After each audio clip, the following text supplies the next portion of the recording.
right, hello folks. Howdy out there in internet land, all you Bob Ross fans and all you painting fans. And all one of you Bram fans. I bet there's one out there. So I decided that I'd sit down tonight and paint a scene that I've already painted that was fairly popular. And it's always a good indication for classes and for what might sell if you're into trying to make a little happy buck. You know, what might be good ones to redo. This is probably one of those. I did it around Thanksgiving. But people expressed an interest in doing it, so I thought I'd make this video. I mean, heck, it's a weird year. I'm doing this, do these for free for folks to maybe help folks feel a little bit better and you know, a little bit of happiness and stuff in their life. So I've already got my canvas. I got liquid white on the top. So a thin coat. I'm not going to do it because my hands will get dirty, but it's a thin coat. And I've got a video about how to put liquid white on the channel. And then I've got, I put some black gesso down here first, I should say. Let that dry. Then I put the liquid white on. And then I've got some liquid clear down here with a greenish blue color. It's Van Dyke brown, a little bit of midnight black, and phthalo and Prussian blue in about equal parts, spread all over that black. So it's ready to go. It's all the canvas is wet and slick. So let's see what we can maybe paint a little scene that'll be happy or cold. I mean, when I painted this one, I intended it to be a cold scene. So we hope it stays that way. All right. So here we go. So here's the colors I've got. Phthalo blue, Prussian blue, you could do either or. You don't have to have both.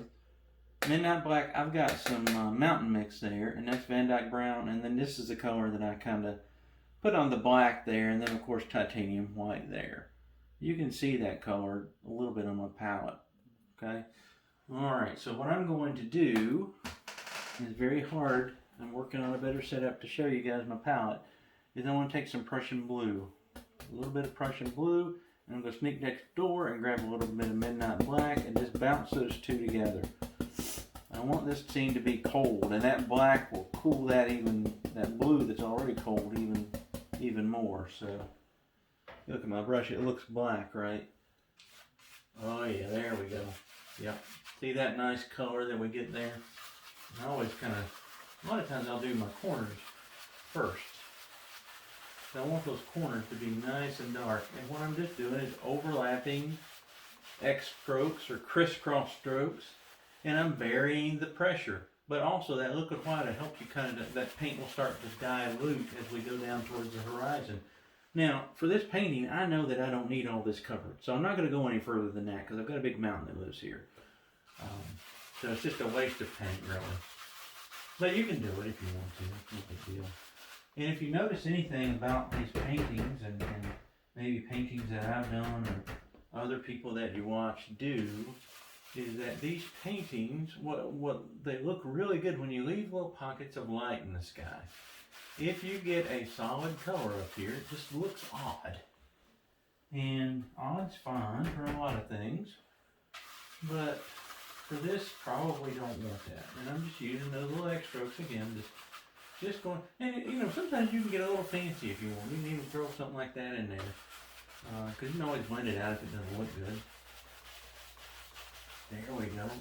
I'm liking that blue and black color. And that's probably, honestly, enough that we could stop.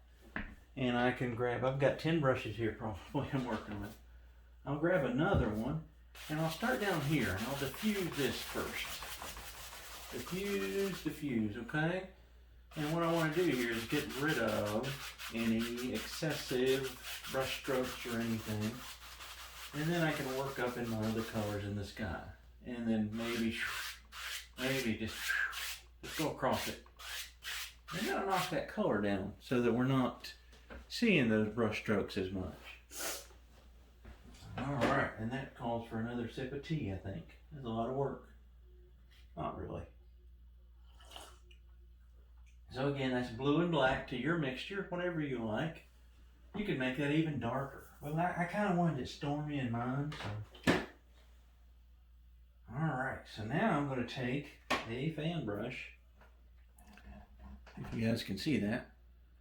Fan brush and get me some paint on it. both sides. The way you load a fan brush typically, really for making trees, clouds, whatever, you kind of pull the paint through on both sides and you load up a good bit. You want a lot of paint in there. Remember, you can't paint if you don't use paint. So, gotta use paint, folks. Alright, got it good and loaded up there. And sometimes if you need to, I'm not going to show you this step, but I can grab me, I don't know if you see that, but I've got just a touch of liquid white on the corner. And the reason I do that is to thin that paint down. My white is fairly thick. It's been sitting out a little bit, so I want to make sure that that the paint will come off the brush for us okay. Get my chair up here a little closer to my easel. And we figure out we got some clouds in here. So clouds are just little tiny circles. And you just keep that brush moving. And moving, maybe turn it over, get a little more paint on that side now. And I know I'm going to let that one just kind of go behind the mountain there. There's one little cloud. And what I like to do, I think I can use that one, is as I'm working clouds, I'll go ahead and blend a little bit too. Just get back behind there, and literally, if I can show that, if you can see that, just little tiny circles with the brush. That's pretty much all it is. And I'm not really wanting like super bright clouds or anything. Because like I said, I'm thinking this is a winter scene. And these clouds should probably be a little darker than I have them anyway. So there's a cloud. We can always throw another something over here. And clouds, you can smush that brush in and you watch these clouds. Really weird here in a minute. Smush that paint in. Wipe your paintbrush off as you go back. Because what you've done is you've picked up a lot of blue or the black, whatever. And you'll have an issue there. You won't be able to get the white if that's what you're wanting. But just tickle this a little bit, just tickle. Little tiny circles again. Then I'm going to skip, Bob would always fluff his clouds. I'm going to skip that for tonight. Sometimes I do, sometimes I don't. I don't think Bob will get mad at me. And sometimes if I want to make a little brighter spot, I'll just smush in some color there. Now you've got to be careful. You've got to have little as possible liquid white on there.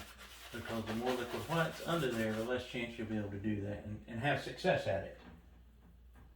Alright, maybe let's define that little guy there a little bit more. Maybe even just right there. Okay? Easy clouds. Don't spend a lot of time on them unless you want to. I think sometimes people worry so much about, oh, Bob painted so fast, I gotta paint fast too. Lord, don't do that. Bob didn't intend that. Bob only did that because of the TV. So paint however fast you want to or however slow you want to. Maybe we've got another cloud. Little bitty circles again. Just kind of rolls into that one. And just let that paint just come right off the brush there. And then kind of blend that out. And again, you can, if you don't like a cloud, you can blend it back into the sky and start over. You do have to be careful that you don't do it too often because you will get muddy. Nobody likes a muddy cloud, do they? Of course, without clouds and rain, we wouldn't have mud. So, how about that? You have to have something. There we go. Just some little clouds there. And again, you can always, if you wanted to, maybe just make some little indication. Just move the brush around up there. The more movement you have in the sky, the more realistic effect you'll get. And then, the better it will just look overall. I think that's okay. We'll say it's okay. How about that? Again, another little tip. You can always, like I said, you can go back and brighten your tops if you need to. But you can't do this. You can't do this for 2 hours because you will make a muddy mess and you won't be able to paint. So, all right, I think that's good for my clouds for that one. Another sip of tea. We like to take a sip of tea or the beverage of your choice every time we finish some kind of little step along the way, right? I have found that hot tea when I'm talking on this camera really helps. Alright. Got some tea and honey. Got a double whammy. Sweetness of tea and the honey's good for you. Alright, not bad clouds. Stormy looking, that's what I wanted. Truth be told, I'd probably like it even darker. You know, like a big snow's coming. We had a big snow recently and the sky didn't look like this. It looked kind of greenish, you know, because it was snowing so hard. It's pretty cool. You don't get a lot of snow around here. Alright, so now I want to grab my knife. And I probably should move that out of the way, but I'm not going to. The reason I had 2 piles of white paint is I know I've got some liquid white in that one. I don't want it in my mountain paint. So I'm going to grab a little bit of, I'm going to grab some phthalo blue, a little chunk, and maybe some midnight black. Oh shoot, maybe some of this color. Plunk it down somewhere, and then I'm going to add some white to it. And you're like, why are you putting white in your dark paint? Well, I want the mountain to look like it's a little further away, and one way you can achieve that is to actually change the color of your mountain base. So if you've got a really far away mountain, you wouldn't want to use mountain mix or a black or something really dark. You'd want to use something to indicate distance, and a lighter color would do that. So that's kind of what I'm trying to do here. Now I don't want it too light, and this is one of those things I'll never know exactly the color I like until I go up to the canvas. I kind of like that there. And that's just phthalo blue, a little black, a little bit of my base color, which was all the colors, and then some white to kind of change it up a little bit, right? Lighten it up. Alright, so we'll cut off me a little roll of paint, and there's my little roll of paint.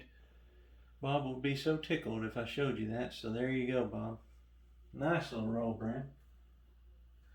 Alright, and if it's not dark enough, I'll show you what we do. I figured my big mountain peak and the other one kind of was right here. Oh, that's perfect color. I love it.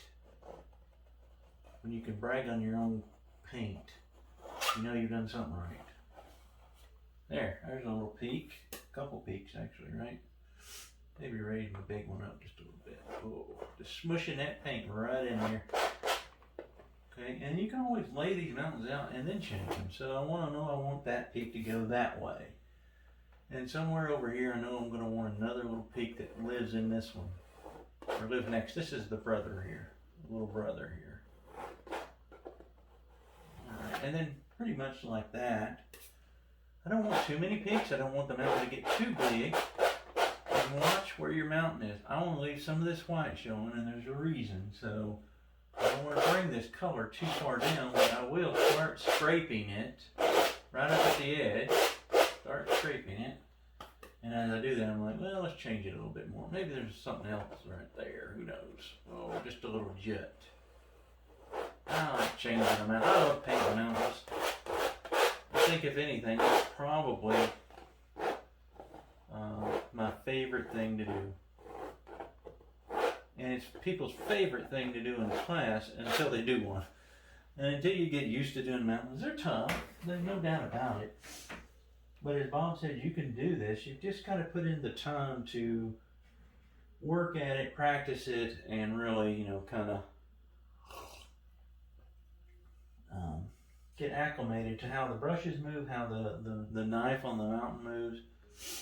I'm going to take a brush now and scrape most of that paint off, and I'm just going to pull down to the right, and then I'm going to go over here behind this and maybe just like that. And you can whistle, you can say little things as you go. So I'll pull a little bit more down, but I still want to save some of that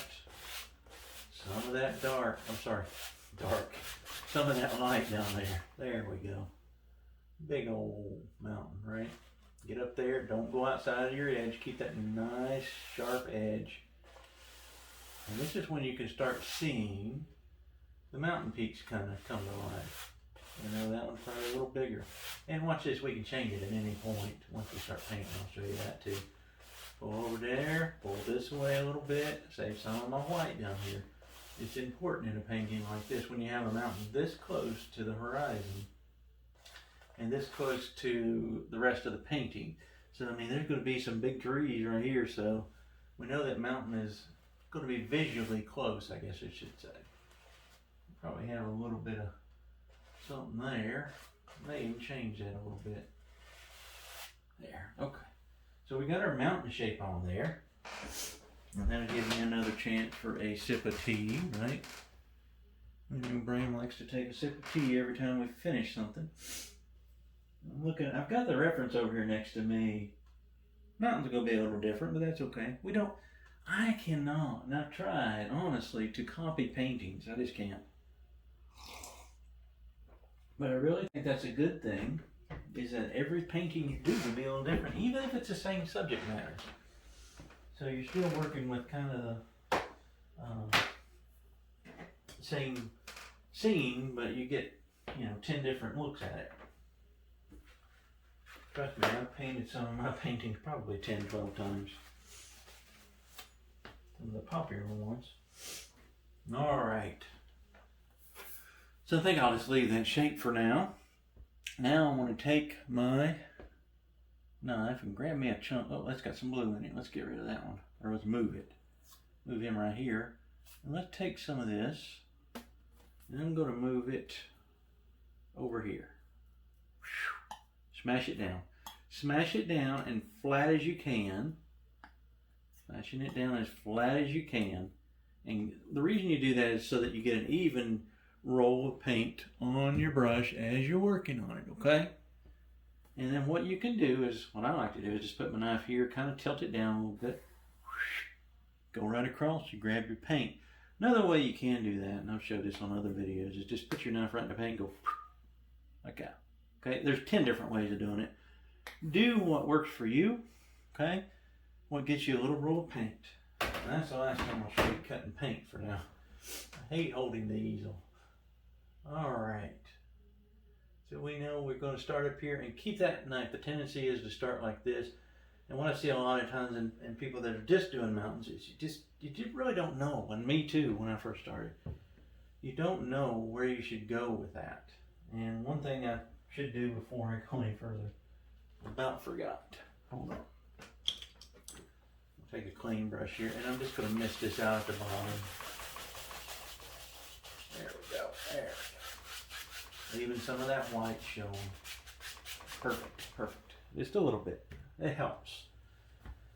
Well, one thing I see in class a lot of times, people just instinctually pull down. What you want to do is look at the angles of your mountains. That mountain goes that way. So you wouldn't pull down paint on it. That'd be a cliff. The mountain has a nice sloping angle there. You're going to slope your knife that way, and your knife's going to kind of turn with the angle. So if I start up here, by the time I get down here, my knife's going to be pretty flat. Or I may go flatter right there. And like, come all the way down. But I'm still thinking about those angles as they are on the canvas here. It's important. Another little trick is to not go flat in with the paint, not to push any pressure. I've got my fingers off the blade, no touching the blade during this, it helps. If you do that and you make it work, it's great. But you want to kind of kick that knife up a little bit, and then you want to just start pulling that knife. I'm going to do it slow. Pulling, pulling, pulling, pulling, and you'll start seeing little things happening. There's a little bit of paint with some breaks in it. I'm going to reload my knife. Come over here. Maybe there's a little paint there. I can deposit paint. But if I use no pressure, it works. It works. Okay, it works. It works so well when you use no pressure. Alright, there's a little bit of snow on a mountain. Now what I like to do is take my shadow color next. I don't use, depends on if I remember to do this or not. Because it's so much easier, and this may help you if you're struggling with mountains. Take your shadow color. I'm going to use that color. I'm going to add some white to it, I think. And see, I got to make it lighter or darker than the color under there. And I like lighter. Let's add a little phthalo blue to that. A little phthalo will be nice in there. Make it glow. I think phthalo is just a happier color than Prussian. Overall. Alright, let's see if that's light enough. It may not be. I'm gonna get back in here and I'm gonna, yeah, see it's not light enough, so I've got to lighten it up. Lighten that color up a little bit. I'll show you what I've got going on my palette. There we go, about like that. Yeah, perfect. Now we'll see it. And I'm gonna get up here, push up into my white paint and pull back, pull back, pull back a little bit. And I can do that just pretty much anywhere. Okay? And if we wanted to, we can let this peak. You can pull a lot or a little bit more than normal shadow color. As long as it's darker, remember, you're gonna have some kind of contrast there. So that one kind of sticks up now, right?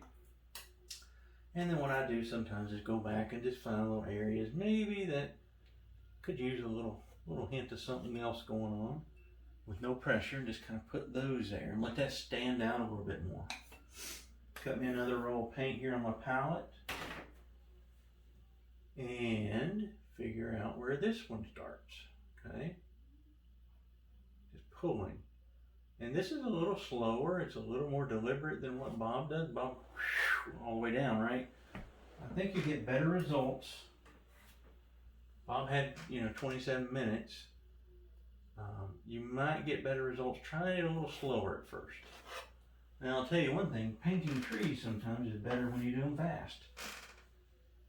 So try it out, try different methods, try different things that you want to kind of accomplish in your way. If it doesn't work, then it doesn't work. What have you lost? You just lost a little bit of time, but usually you're learning something as you're going anyway.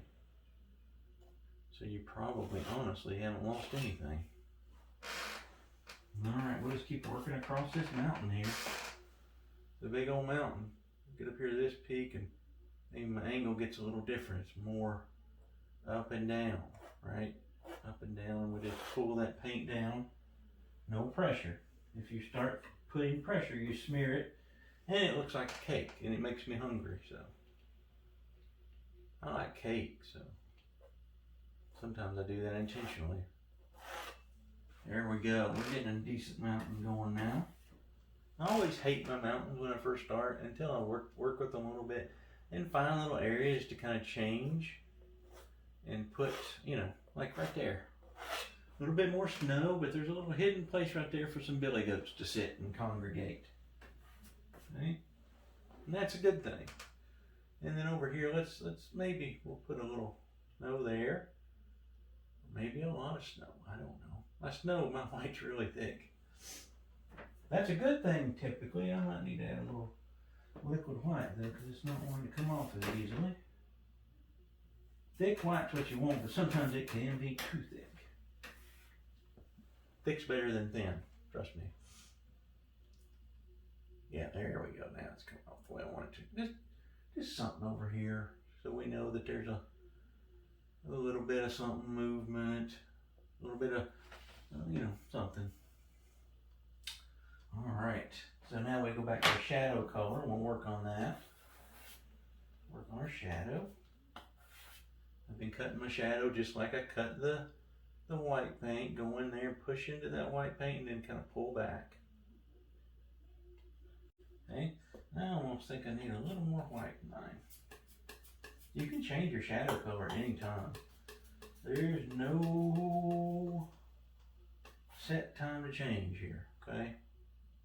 Let's go back here and do this one. Oh yeah, I'm liking that color. Now I can see that. Yes, it's perfect.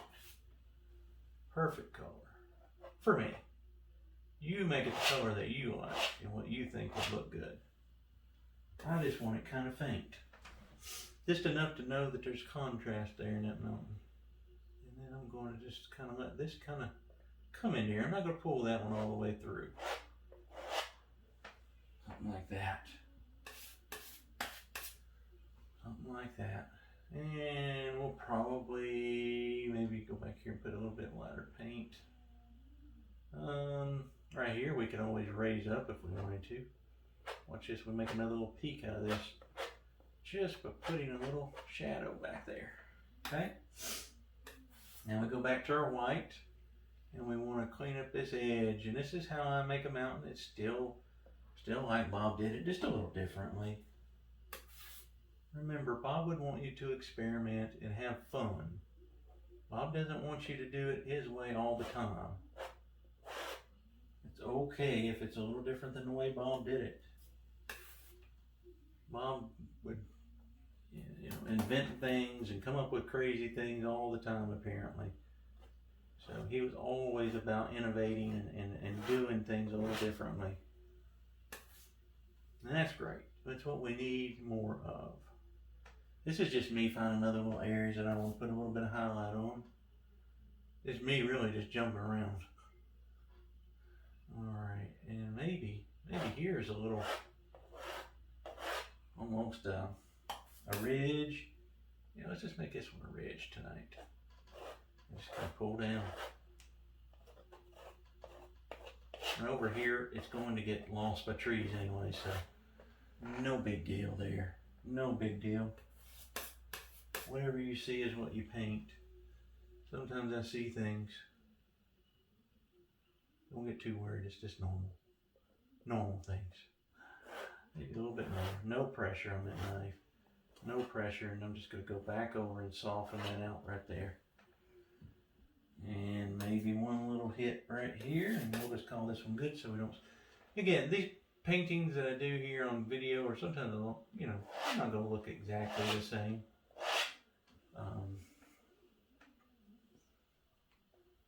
For one, like I said, you can't copy a painting. I haven't yet. But also, I'm talking. When I paint by myself, I'm not talking. Sometimes I forget to breathe. All kinds of different things.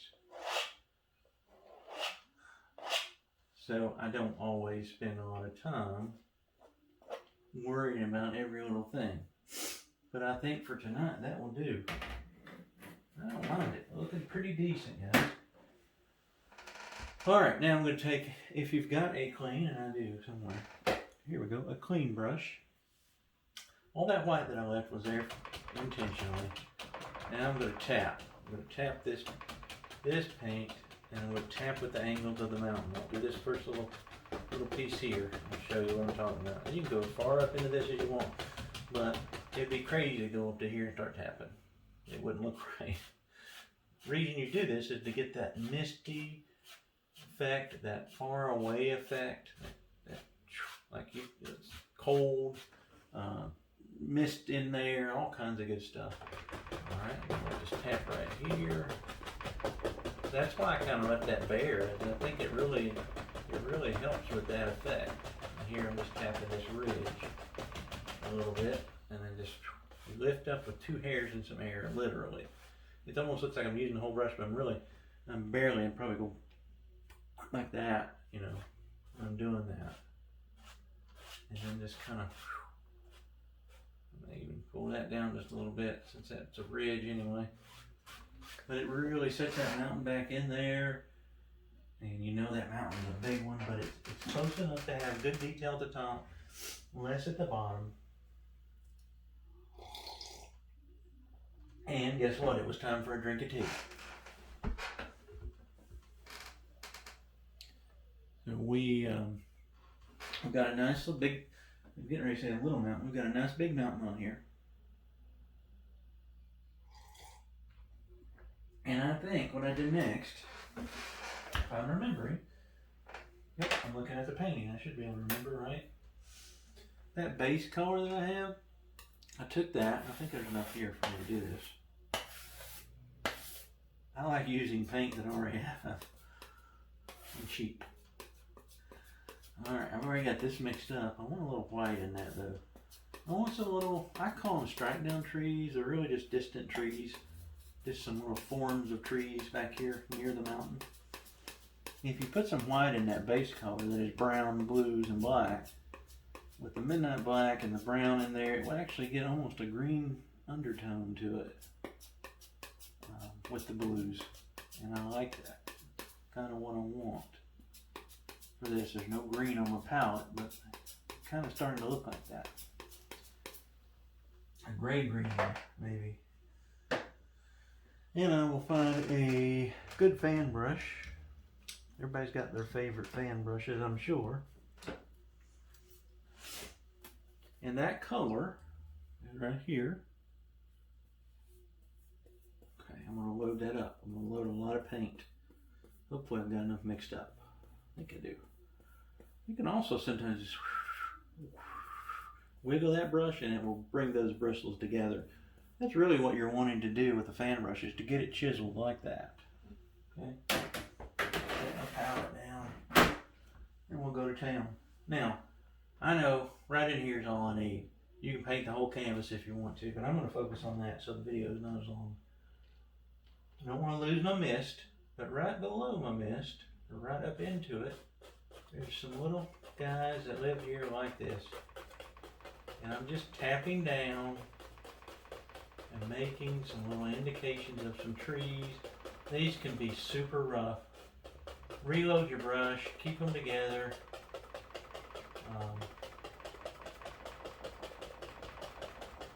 Sorry for the noise of the easel.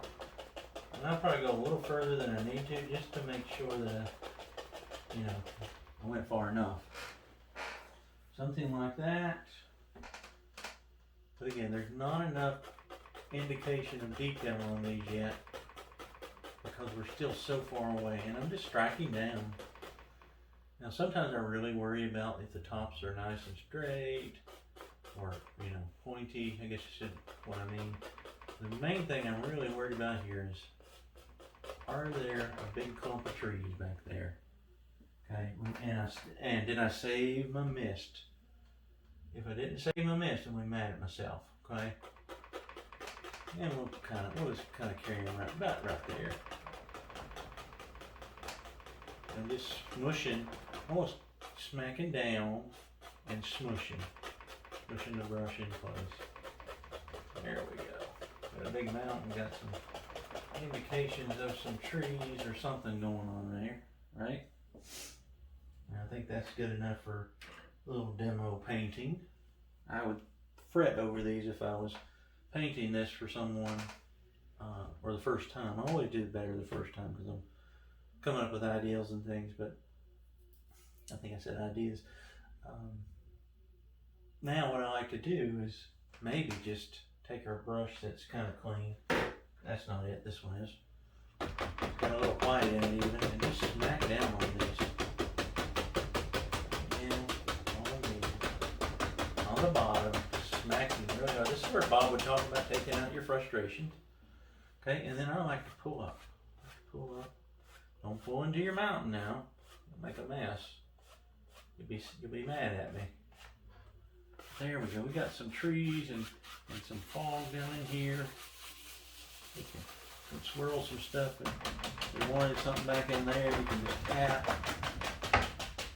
tapping over here a little bit. I don't really know where those in. But look at that. Oh, that's nice. I don't like bragging on myself, but that's looking okay, guys. All right, now we're getting ready for some fun. Are you ready? I'm ready. Let's do it. Take a paper towel. That's not the fun part. Clean off my knife. You said, oh, that's not going to be much fun. Doing a paper towel clean. And you've noticed I use a lot of brushes. I don't clean brushes as I paint. Sorry if you're here for the devil beating. I'll clean the devil or beat the devil out later. I'm going to just take some titanium white here that's got a little liquid white in it. Smash it down and cut across it. Get me a tiny roll of paint. Somewhere back in here there's water, okay?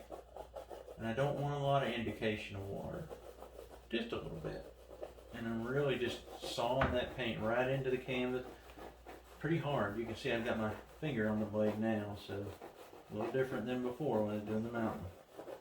But this will lighten up the water a little bit, make it look a little bit like water. And that's about all you need. You could do that after the fact, which I did on the original. But it's easier to do it now. Alright. One other thing we could do, before I forget. Find me a brush to do it with here. Oh, grab this one.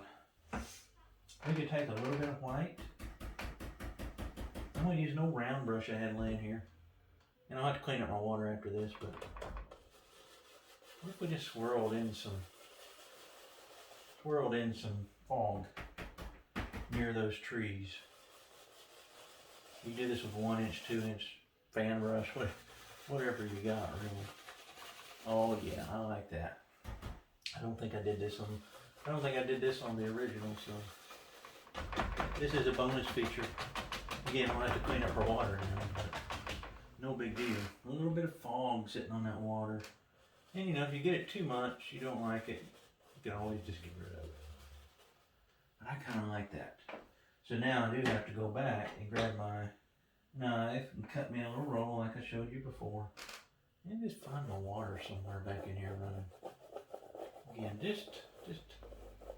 just an indication, keeping that level, keeping the knife level with the canvas. Don't let it dip down like that, like that. Bob would say that's where your water would run off and get on the floor and you get yelled at. So we don't want that. Okay, that'll be good for what we're doing.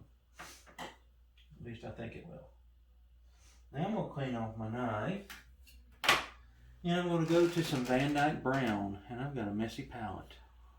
I don't want to put that. I'm going to do palette maintenance here in a minute. But for right now, I'll just go like this. I don't care if it gets a little blue in it. Cut off a roll, a good chunk of, good roll here for this. Good roll. And somewhere right here, there's a bridge. Bridge over troubled waters. With that brown paint, I'm just going to touch it. Touch, trying to keep it kind of straight. I have to reload my knife. You could put this on here with the fan brush even, but it won't be as chunky. I like the chunkiness of it. Sorry, my chair is squeaking if you hear that on the camera. Squeaky chair. Regular here, and happy trees aren't. Alright, and however thick you want this. This is just the base of it. We're going to put us a highlight on this, of course, too. A little thicker right in there. And you could do this in two minutes, or you can spend 20 minutes to an hour on it. Kind of up to you. And what I see there is my bridge is a little crooked. It's a little higher over here, so I'm going to raise this side up just a touch. Really, I can just move the paint that's on there, and that'll work. All right, so now let's go down here. We need another part of the bridge. All right, so, and you gotta figure out about how big you want your bridge to be. And that's probably about right for where it's at in our line of sight, I guess. Make you a line across the canvas with that brown paint. Super easy. Everybody worries about doing these little foot bridges. Bob did a couple episodes where he had a little bridge. I actually, if you want to know the truth, saw this in a movie. Kind of laid it out from that. So I wish I could give the artist some credit. I changed it a little bit. But the bridge was in a painting that looked like Bob painting, but it's not. So, how you lay out your bridges, up to you. I'm just going to use crisscrosses. Or kind of something like this. Okay, pretty chunky. And then maybe right there. Okay. Nothing to it. And then if I had one like that, I'd go right there. Oh, I got a little blue in there. Let's not get blue. And then again, we come down again. And for structural engineers watching this, please turn your head because this bridge would probably fall down. And it would not pass inspection.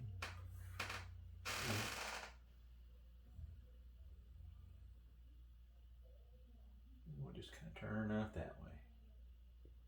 Okay. Really easy. Again, however, you want to make your bridge, make it.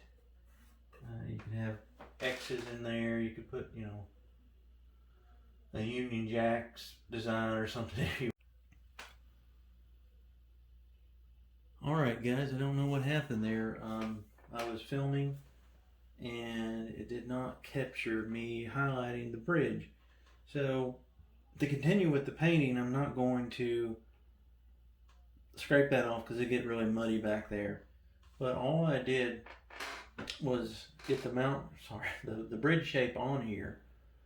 And then I took show you the marbled mix that I used here to put a little bit on top and on some of the little posts here, and then on the bottom. And then I took some liquid white right here and just lightly put it on top of the bridge like it was snow. So that's all you've missed. I apologize for the jump there. I don't know what's going on with my camera. We'll figure it out. But now I'm back. So we'll join these videos up and hopefully I showed enough on how to lay out the bridge. Again, Bob does these, so you can always watch Bob do one. But super easy. You didn't really miss much. But I do apologize. I don't know what really happened there. Okay, so hello again. I don't know what's going on with my video equipment. We'll try it again. So I'll talk to you about the bridge, and you guys missed me highlighting the bridge, but not a lot that you missed. So the next thing that I do in this painting is grab another fan brush that's kind of clean. And there's a waterfall in this painting, believe it or not. Believe it or not. So I'm going to grab some white on a fan brush, and I added a little bit of liquid clear into this. Just a touch, like, I won't even call it a drop. But somewhere under this old bridge, just a little bit of space. You don't want to start right at your bridge because it'll grab that brown. Somewhere maybe right here, there's a waterfall. And it just kind of falls over. Pull over, pull down. Okay? Do that again. You don't want to keep doing this, but pull over and pull down. Alright. Sorry folks, again, if you're watching this video, you're like, this incompetent fool doesn't know how to use a camera. Well, maybe that's true, but I don't know what's going on with it. I will piece together this video the best I can, and hopefully it's helpful for someone, and it may not be. So I think I got a little bit of the waterfall that I can show. I'd put in more that I didn't know the camera had stopped again. So maybe I'll just raise this up and put a little bit, another one in, so I can show you guys. So you just kind of come over and come down like that. And we'll call that good enough for that one. Maybe not. There we go. We'll call that good enough. Okay. I'll say that, and here we go again. Okay, there we go. Got enough of a waterfall to show you what I'm doing. What I like to do at the end of a waterfall is kind of pick it up. And that will, unless you got a lot of paint on your brush, like I apparently did, if you kind of pick up, that'll kind of soften the bottom. And that looks pretty nice. And then what you should do, maybe consider doing, is just back in here, let's just take our knife a little bit, right under without touching our brown bridge, because that'll make a mess. And that's why I left space. Right at the top of this waterfall, just work this water back a little bit. The knife is easier, honestly, in a step like this than trying to use the brush. So if you can try to use the brush if you want. This will just kind of knock it down, make it look like there's water flowing there, right? And if you needed to, what you could do, carefully, this is one of those things that I would never show in a class, but you guys at home, I'll show it to you. Maybe there's a little bit of, and that is mostly liquid white. Maybe move that back a little bit. Pull it down a little bit. It'll give it a little more appearance of it flowing over right there at the top. Again, this is not something Bob would show on the TV either. It's kind of dangerous. You make a mess doing this. No pressure, just kind of lay that on there. Put a little bit of it down.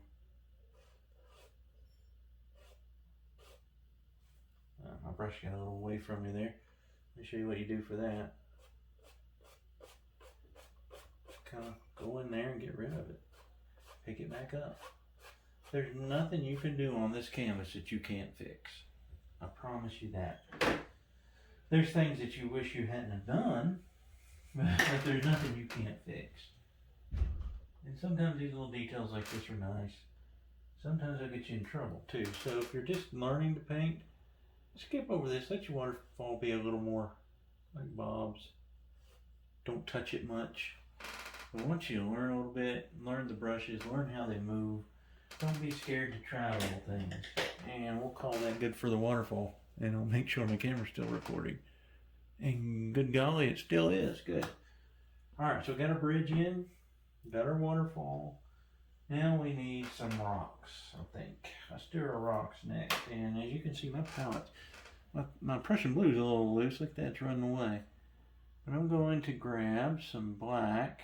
Oh, that's Mountain Mix. Black right there. And black and brown.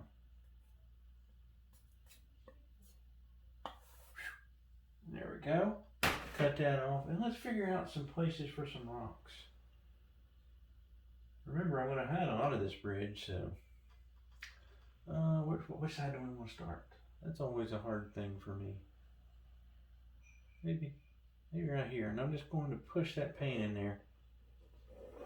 We'll have a little cliff right here, and we'll lose some of that bridge. We need to use some of that brown from that. And this is just your underpaint, so this is just getting a little bit of dark on here for you to have something. You don't need a ton of it. Let that rock kind of come back like that. There we go. There we go. Right, looks like I'm smearing and running the painting, right? Now we need something over here, don't we? Yeah, looking at that one, maybe it kind of comes out like that. Similar, but a little different. It knocks that waterfall back. So this one, these rocks are important for that aspect. So that you don't, and just shape your rocks however you want. Like that. There we go. There we go. Now we got two horribly ugly brown blobs of paint on our canvas. So now I'm going to take some white and again grab some brown. And I'll just put it up here where I had this other similar mixture anyway. And I'm going to marble that mixture. A little more brown in it. Maybe a little more brown. Just lay it right on top. Don't over mix them. And pick it up one time and then put it back. There we go. That's what I'm looking for. A little more brown maybe. And again, make these rocks to your flavor. Cut off a little roll of paint. And we'll start over here. We'll just say that, and we'll just kind of think about a rock. And if you bounce around like that, it will work really well. And on these, maybe these are big boulders here. Just kind of pull. It's almost like making a mountain. I've always in classes told people the rocks are just sideways mountains. So treat them like that. And this one will make this one a little bit different. Treat them like a sideways mountain, and maybe that'll help you figure out the way you need to kind of highlight them or make them. But there's really no wrong way of making mountains, rocks, sorry. As long as you just have fun.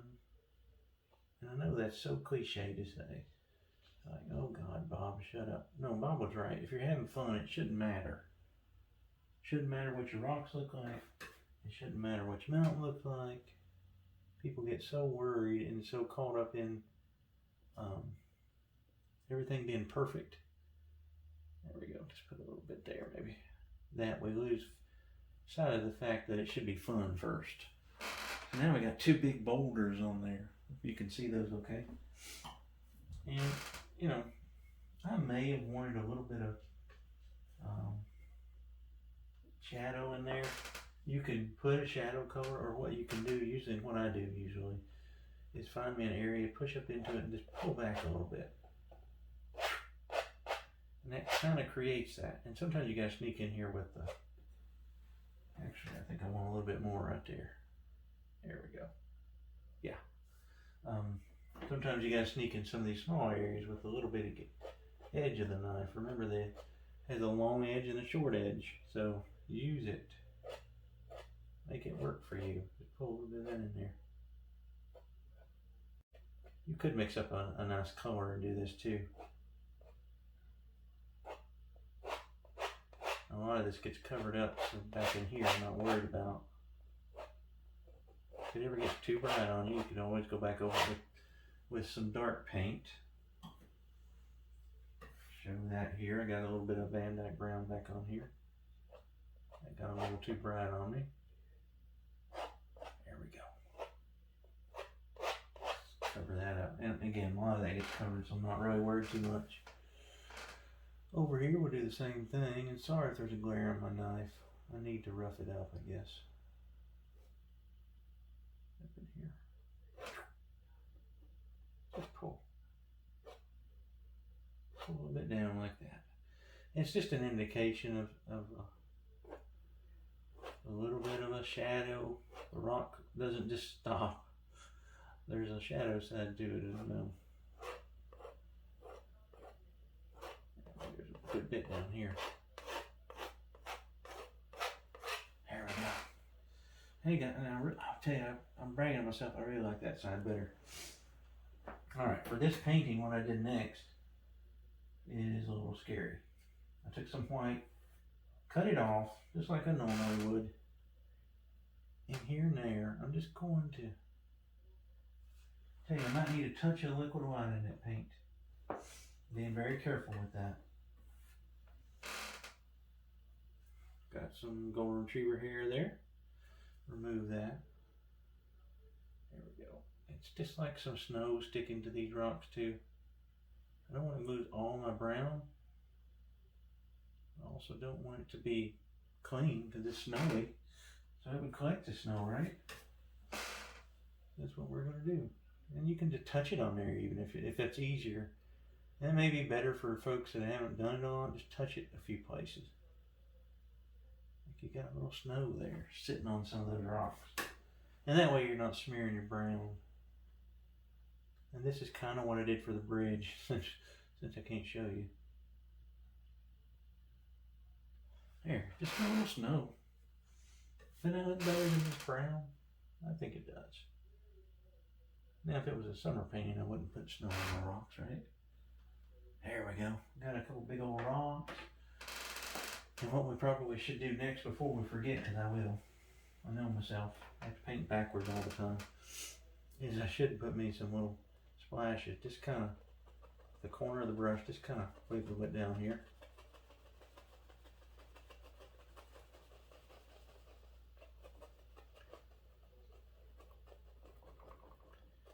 You don't need a ton. It's not a huge waterfall.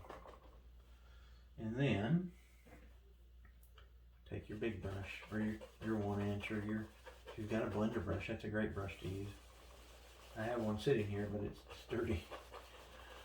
Get rid of those a little bit, and then maybe there'd be a little bit of reflection there.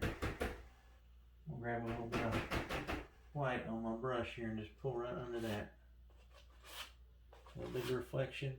And then what I'm thinking is the water kind of comes over here, like that. I'm not even looking at a reference anymore. Pull a little bit down over here too. It will look better if it has a little bit of something in the water.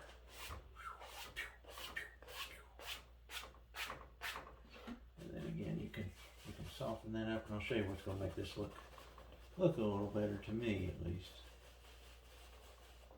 Couple little things we can do at the end. We'll stop with our water for now.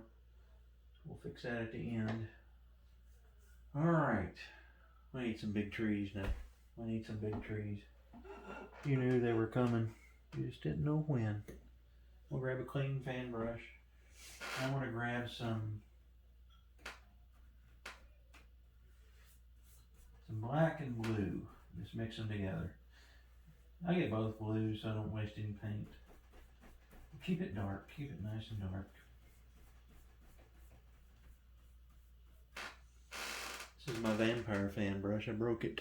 I can take care of vampires if they come in here on us. Alright, so we got some trees that live on these rocks somewhere. Let's put a big one. Start off.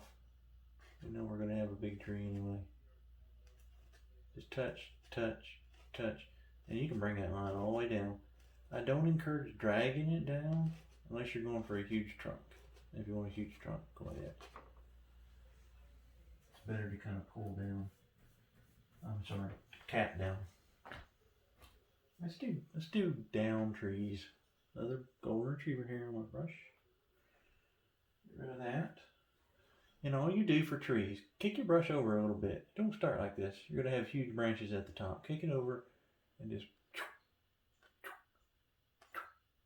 start working down. And I'm going to have to switch fan brushes. This one is dried out for some reason. Hold on.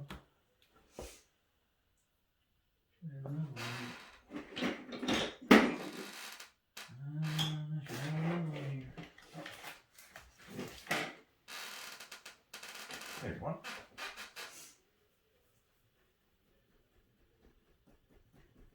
Happy mistake. Happy accident, whatever. There we go. We're just going to work side to side with mainly black in there. Mainly just the corner. Now there'll be a point to where you start using, there we go. I like that darker color. Where you start using more of the brush as you get a bigger tree. But all you're doing is tap, tap, tap, tap, tap, tap. You can always go back and throw some things in the middle. I like keeping my middles nice and dark, especially on these evergreens. I just tap these trees in there. Remember, this is not the end product of the tree, so you just want something on there. The highlights are what matter more than anything. The highlights. I'm gonna darken that up a little bit more right there. See, you can do that. Nothing saying you can't. There's a tree. How many trees do we want over here? We want 2 or 3, don't we? Alright, there's another one. Big old trunk on that guy, I didn't mean to. He lives right next door to that one. And the good thing is, guess what? You can beg and borrow from another tree. So really, you're only painting on this one, the left side. So it's really cool. You just kind of borrow from the other tree. Because again, the highlights are what make it. This one's going to be a little crooked. You believe that?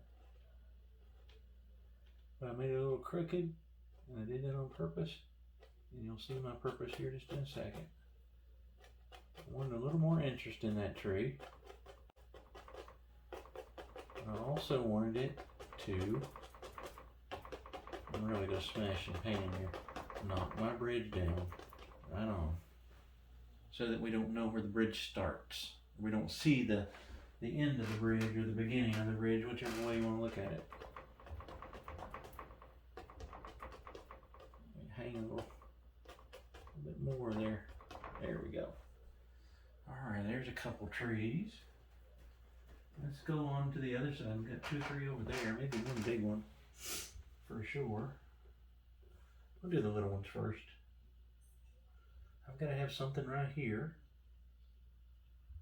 So again, we can always, oh, I'm going kind of tall on that one, aren't I? And I'm going to do up trees on this side. We'll switch. Up trees, same thing, start the same way, but you push up.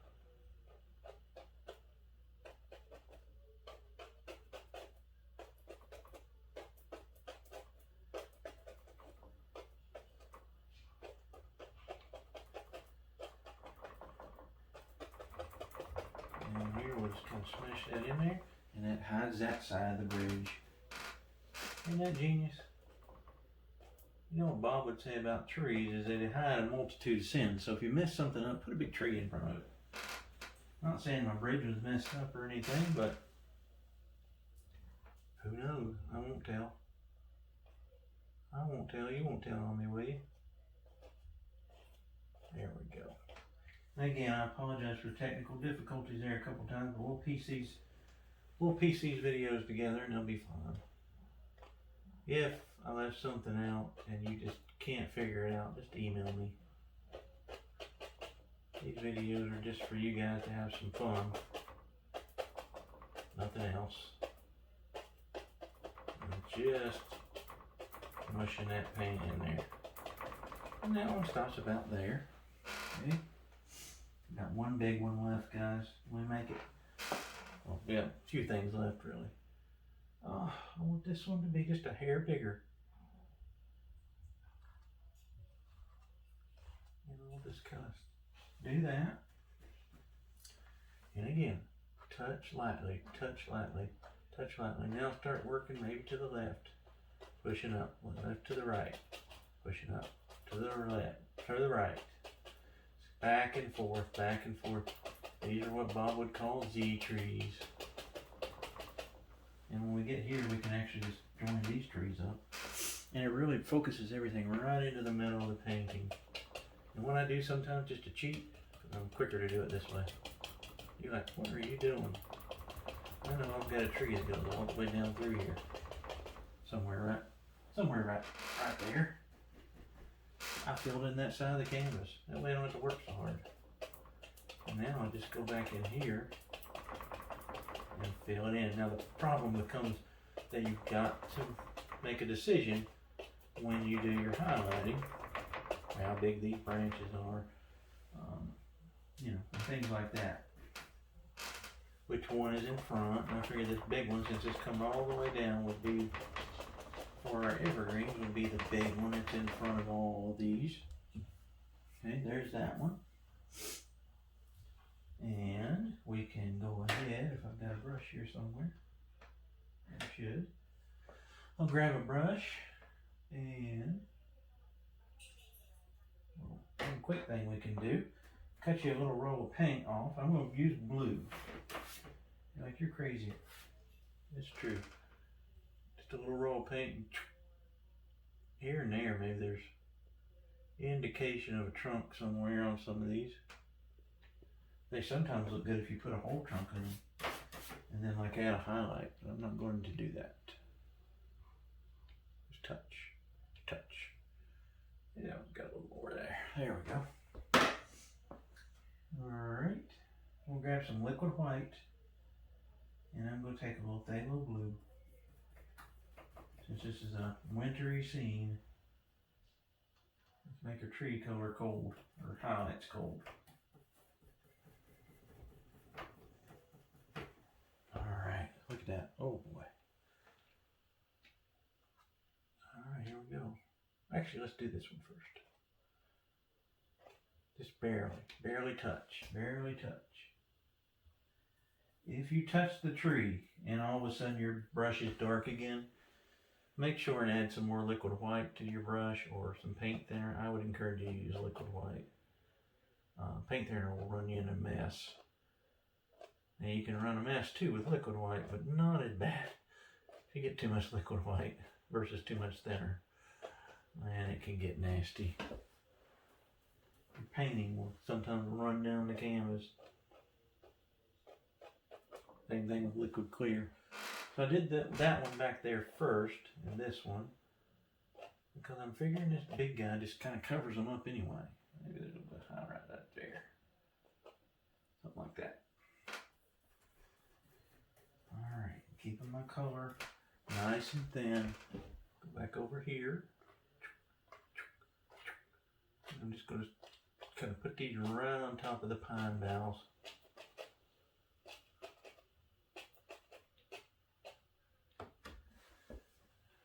Get me a little more liquid white because my paint's starting to not want to stick.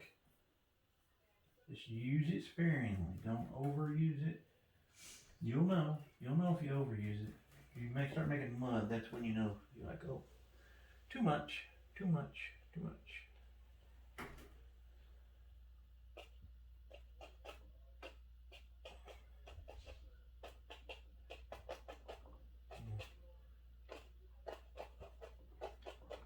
Something like that. We start seeing those things kind of coming off there. And you can always cover your trunks up. Look better if you don't see the bottom or the top. Oh, it's kind of right on me down there at the bottom, but that's okay. Just kind of smooshing in some color there. There we go, maybe. I add a little bit of thickness there to that one. There we go. Right through the middle of the tree. Sometimes you can go back and just had a little bit more, and it looks a little more realistic to me. Yep, there we go. Call that one good. Go to the other side. Now we know we got down trees over there, so we better use the down motion, right? Same way of highlighting, just we're going to kind of tap down, tap, tap, tap, tap, tap, tap, tap, tap, tap, tap, tap, tap, tap, tap, tap. There we go. Keeping a watch on the consistency of the paint. Little noises help. People in classes never believe me, but they honestly do.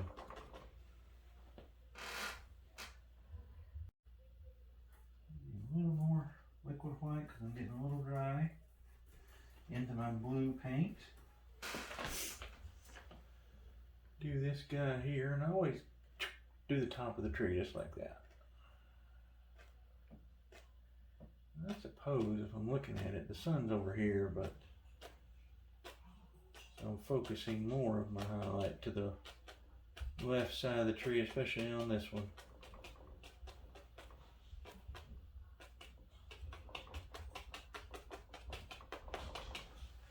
Something like that. There's a couple of big old evergreens there, or ever blues maybe. While we're at it, we will take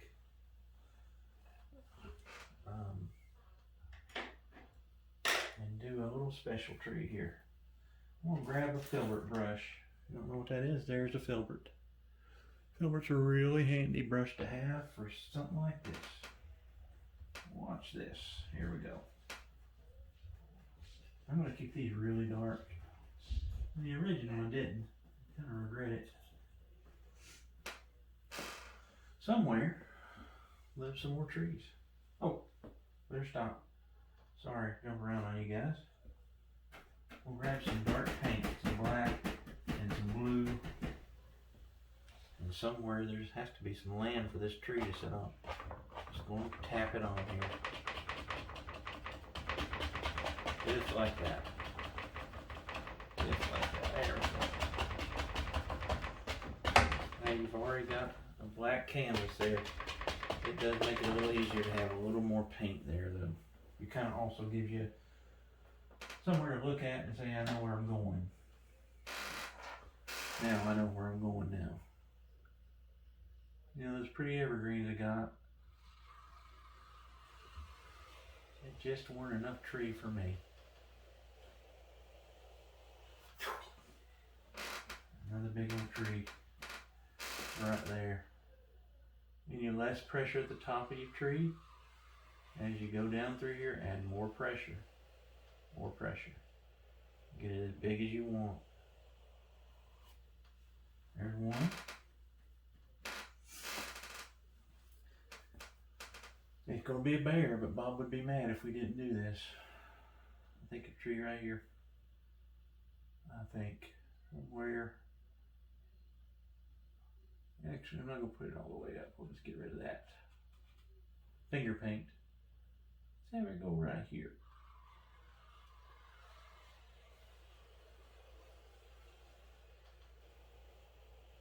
Well, they grow together. Who knows? They're buddies.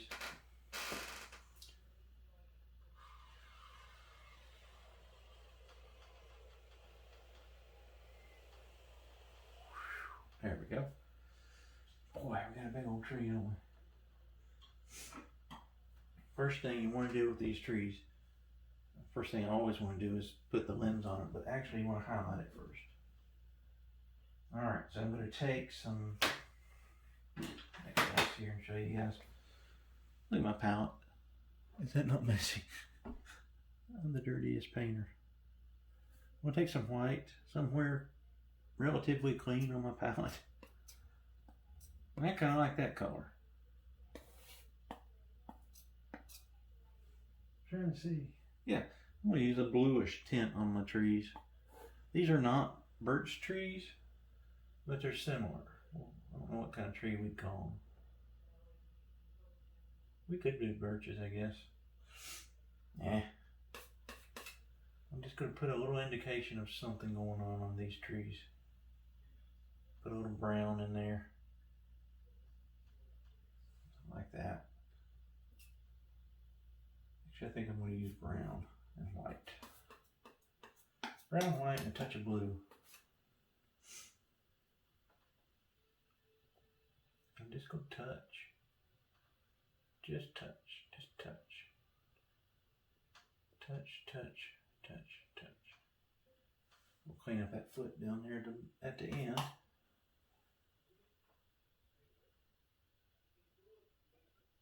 This is where I get myself in trouble. I will sometimes touch out of my tree, so the tree has to grow. So be careful. And I'm just touching and moving that paint and letting it go where it wants to. Let that paint be free. Let's do a little bit on this guy. Down here, I don't like that blue that I initially started with, so just going over that. Sorry, I'm not speaking up enough, I know. Just some kind of highlight there. These trees are just kind of, they're whatever you want them to be. Like I said, they're not birch trees. They're not, you know, pretty sure they're not maples. So we'll look at them here when we put our limbs on them to see what we think. Just touch, touch. And again, being careful.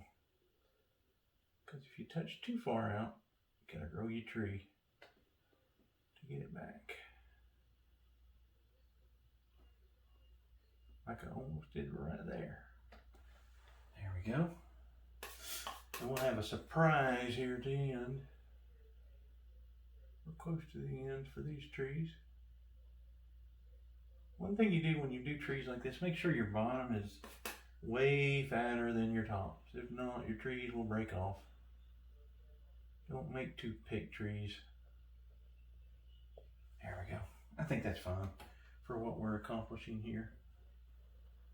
Now what I could do, I've got a little bit of that thin down white somewhere. I had a touch of liquid white in it with the white. I'd like to be more white than that. You know when snow kind of blows? That's kind of what I'm thinking here for these guys. Just kind of here and there. Some snow is blowing on.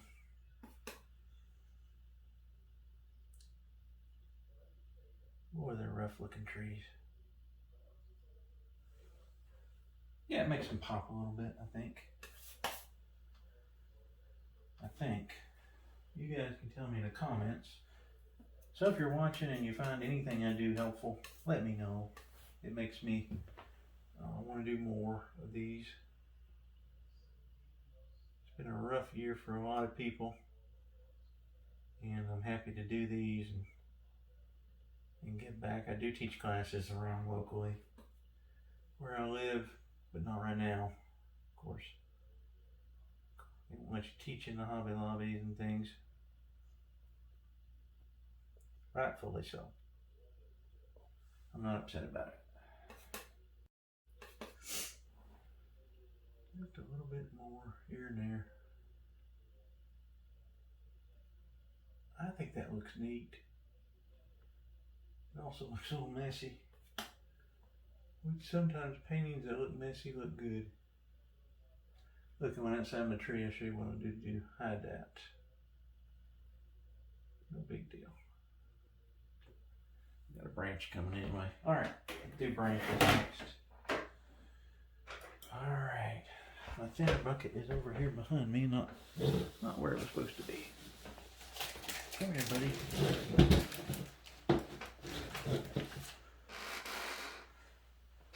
Alright. Some clean thinner. And get your paint. I'm going to kind of use the color of the tree for the branches. Get your paint to where it will almost start running down the canvas. Sorry, the palette. And once it starts doing that, you know you're probably pretty good to go up here. Get it in there in your brush. Twirl that brush back to a point. And then I think this tree needs to kind of continue on for one there. Alright, we need some branches here. There's one. And apparently that brush I let dry out too. I'm going to have to grab a different one here. Here we go. Alright.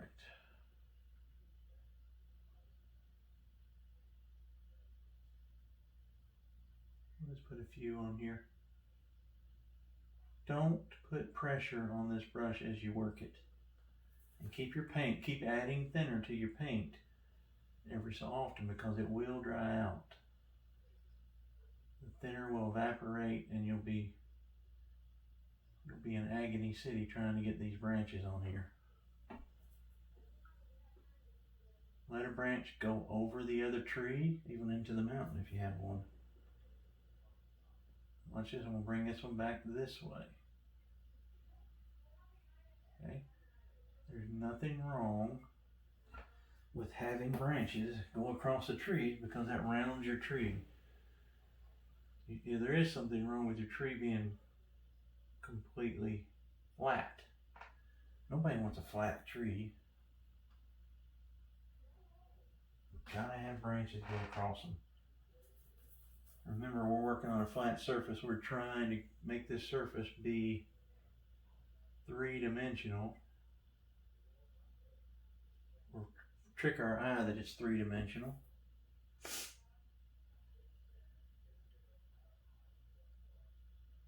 However many of these guys you want. Don't neglect to throw some over it. And sometimes just go back into the trunk and knock it into the trunk a little bit. That's always helpful.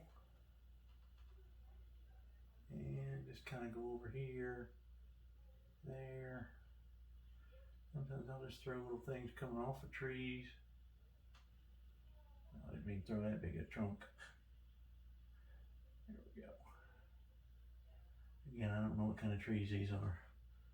They're bram trees. Oh no. Alright, so we got that.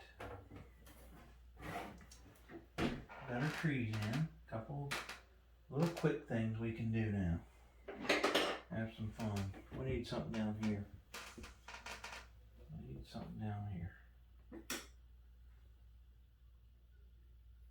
I'm going to grab some liquid white. You see it there, and I'm going to tap into my white. And I'm also going to grab some of this blue from the trees. But not much, not much. I may have grabbed too much. Add some white back to it. The reason I'm grabbing the liquid white is my paint is super thick. You can always try to paint without using the liquid white first. I just know that how thick this white is, it won't work. So that's just kind of an experience thing. Oh my, we need something over here to finish this out, don't we? Touch, touch, touch, touch, and kind of turn your brush and just kind of let it fall. Maybe there's a little bit of that over here even. It's like little grasses and stuff that go in between the rocks and things. Let's just kind of let that fall over there towards the water.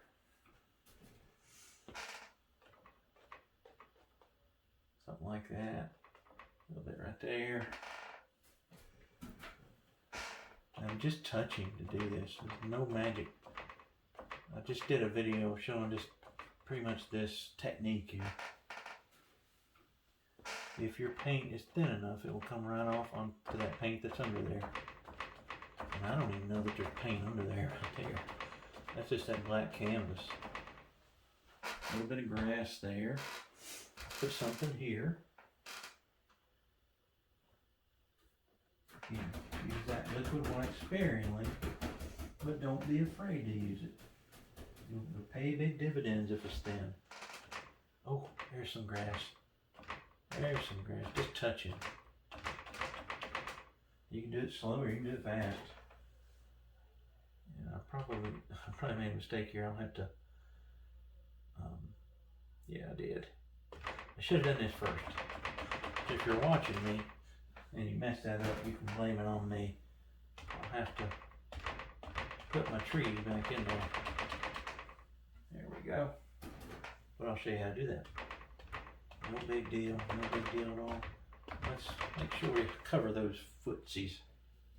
Just touch that right there just a little bit. Not as much light over there. Alright. So, like I said, we kind of funked up our trees, didn't we? Made them a little funky. We can take our brush that we used to do the trees and just kind of go back through them. Just like this, watch. Well, I said, don't ever be worried if you think you make a mistake. I can just touch that and get rid of that. There we go. And if I wanted to, I can grab a little bit of my brown color that I use for the bottoms here. Just to make sure that they're still there. Alright. Let's see what else we can do with it. We need to work on our water. We're almost done.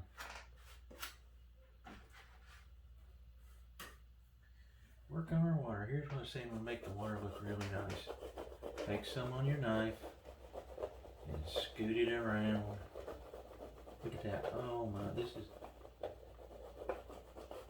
perfect. Not because I'm doing it, because it looks nice. You can let it go lap up on the shore over here, just scooting it down, but you notice my lines are all straight and horizontal.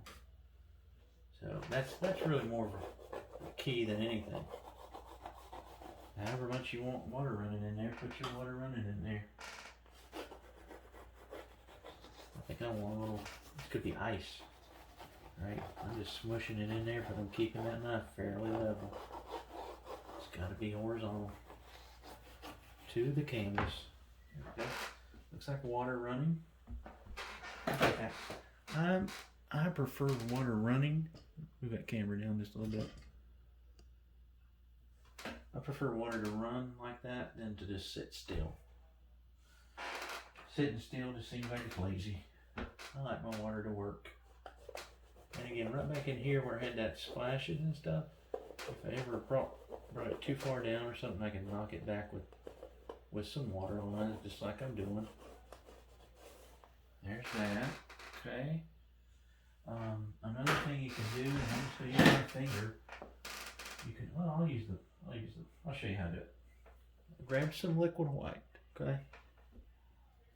Grab some liquid white on a brush, and this should work. Be careful with this. Try this before you put it on your canvas. Try it like on a piece of paper or something, so you're used to it.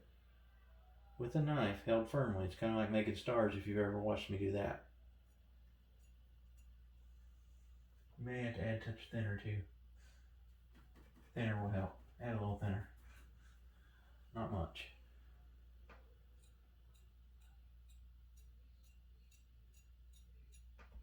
If you look at it, and you'll see the picture maybe better, it kind of looks like, you know how the water splashes, but it also has that mist that kind of comes up. That's what I'm trying to give you here. There we go. Just a little bit. Doesn't need much. Then I've got a surprise for the end of the painting if I don't forget. Got our trees. Got our bridge. Bridge is a little big, but that's good. I'm a big guy. Let's put a couple little stick trees in here. Clean up my script liner I'm using. And so they'll show up. I'm going to use a light colored tree. Oh, we need one or so down here. Just kind of hanging out there. Maybe there's some right here, I don't know, kind of coming out of that tree. Little interest things you can add. You can sit here all day and do this, so I won't, just for the sake of time.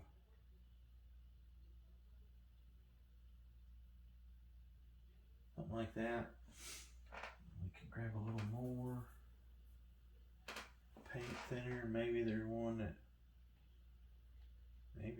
back here. Oh, be careful getting across that bridge. That was kind of crazy. It was my bravery test. It's got to be good and thin. Something like that, and then just kind of knock the bottom down into something. I think that's it. You can always go back and add some snow to your trees if you wanted to. One thing I wanted to try is putting a little snow on those trees for you guys. Everybody's always like, why do you have blue snow? Well, it's not blue snow. Now let's see if we can't get cute with this. Just here and there.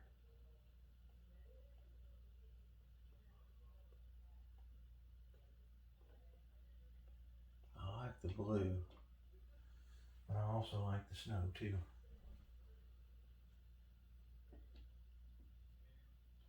Maybe not every branch even.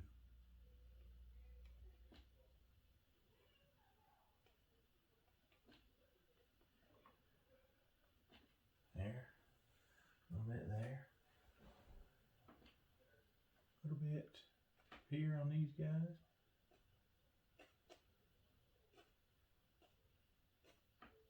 There you go. Whatever. Gotta be careful. I'm using a lot of liquid white because remember, we've got 3 layers of paint now. And again, that golden rule, thin paint will stick to a thick paint. So if you've got a thick paint and a thinner paint already, you gotta go even thinner the next time. And you gotta be careful because you can make a mess. Now back in here, I can probably still sneak a little bit. Probably been easier to do before I put my big tree in there. Just a little bit here and there. Make it look a little better than that.